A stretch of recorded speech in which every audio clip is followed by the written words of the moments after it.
Cinema shoot തുടങ്ങുന്ന സമയത്ത് അങ്ങനെ പ്രത്യേകിച്ച് എക്സ്പീരിയൻസ് ഒന്നുമില്ല.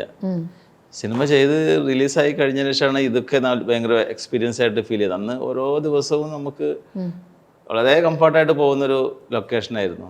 ഡയറക്ടർ ആയാലും കൂടുതൽ കോവർക്ക് അവർക്കും അതെല്ലാവരും നമ്മളോട് ഭയങ്കര പെട്ടെന്ന് തന്നെ ഒരു എന്താ പറയുക ഒരു സാധാരണ എത്രയും കാലമൊക്കെ പോകുന്ന സമയത്ത് ആർട്ടിസ്റ്റുകളൊക്കെ ഒന്ന് മാറി നിൽക്കും സംസാരിക്കാനൊക്കെ ലേശം. ഇതങ്ങനെയല്ലായിരുന്നു. ഒരു വീട്ടിൽ തന്നെ ആയിരുന്നു ഷൂട്ട്. എല്ലാ റൂമുകളും ഞങ്ങൾക്ക് വളരെ പരിചിതമാണ്. ആ വീട്ടുകാരൊന്നും അവിടേക്ക് വരുന്നില്ല മീൻസ് അവിടെ തന്നെ ഉണ്ട്. അവിടെ തന്നെ ഭക്ഷണം കഴിക്കുന്നത് റെസ്റ്റ് എടുക്കുന്നതൊക്കെ അവിടെ തന്നെ. പരിസരവാസികളൊക്കെ നമ്മളോട് ഭയങ്കര കോപ്പറേറ്റ് ചെയ്യുന്നു. അപ്പം തന്നെ നമുക്ക് അവിടുത്തെ ക്യാരക്ടർ ആകാൻ പറ്റില്ല. നമ്മളവിടുത്തെ ആ വീട്ടിലത്തെ ഉസ്താദാണ്.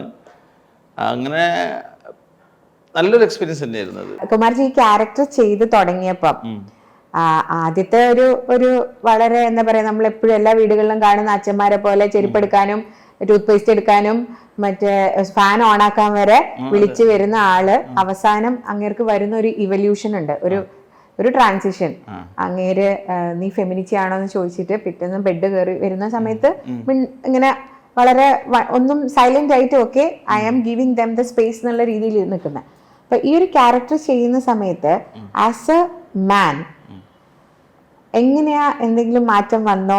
ആർ യു ലൈക്ക് ദിസ് നേരത്തെ തന്നെ? അല്ല, എനിക്ക് ഇങ്ങനത്തെ ചില സ്വഭാവങ്ങൾ ഉണ്ടായിരുന്നു. ഇവരെന്നെ ചിലപ്പോൾ ശ്രദ്ധിച്ചിട്ടുണ്ടായിരിക്കും. നമുക്ക് ഓർമ്മ ഉണ്ടോന്നറിയില്ല. നമ്മളൊന്നിച്ച് ഡൈനിൻ്റെ ഉള്ളിൽ നിന്ന് ഭക്ഷണം കഴിക്കുന്ന സമയത്ത് ഞാൻ എൻ്റെ പാത്രം എടുക്കാറില്ലേ, അത് ശ്രദ്ധിച്ചിട്ടുണ്ടോ? എൻ്റെ പാത്രം ഞാൻ എടുക്കും, ഞാൻ കൊണ്ടുപോയിട്ടാണ് കഴുകി അധികം വെക്കുക. അപ്പോൾ അവരെല്ലാവരും കൂടെ അവിടുത്തെ ഉമ്മ ഉണ്ട്, നമുക്ക് ഭയങ്കര സ്നേഹോടെ ഒന്നും എടുക്കരുതെന്നൊക്കെ പറയും. അത് ഞാൻ എവിടെ പോയാലും ചെയ്യുന്നൊരു സംഭവമാണ്.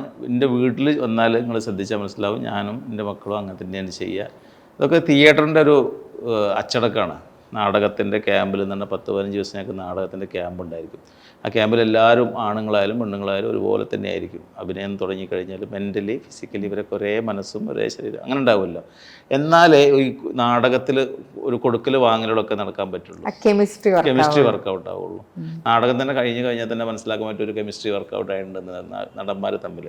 അപ്പോൾ അങ്ങനത്തെ ഒരുപാട് കാര്യങ്ങൾ തിയേറ്ററിൽ നമുക്ക് പഠിക്കേണ്ട, വെറും അഭിനയം മാത്രമല്ല പഠിക്കുന്നത് എന്നുള്ളതാണ്. അതുകൊണ്ട് നാടകക്കാർ അങ്ങനെ ഭയങ്കര വ്യത്യസ്തമായിട്ടായിരിക്കും ഒക്കെ എല്ലാ കാര്യങ്ങളും ചെയ്യുക. എല്ലാവരും അങ്ങനെ ആയിക്കൊള്ളുന്നില്ല.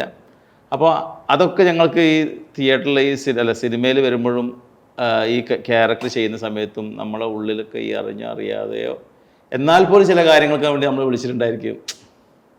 സ്വന്തം ഭാര്യ നമ്മൾ വിളിച്ചിട്ടുണ്ടായിരിക്കും.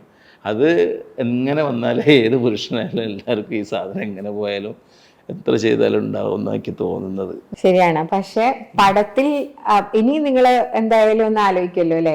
പിന്നെ ഇനിയിപ്പോ അങ്ങനെ എന്തായാലും ആലോചിക്കുന്നത് ചെയ്യാം. നമ്മൾ ചോദിക്കും. മാറ്റം കുമാർജിയെ ഒരുപാട് ചിന്തിപ്പിച്ചിട്ടുണ്ട്. ഉണ്ട്. പക്ഷെ വീട്ടുകാരില്ലെങ്കിൽ ചോദിക്കല്ലോ ഇനിയിപ്പോ സിനിമയിൽ ഇത് ചെയ്യാറുണ്ട്.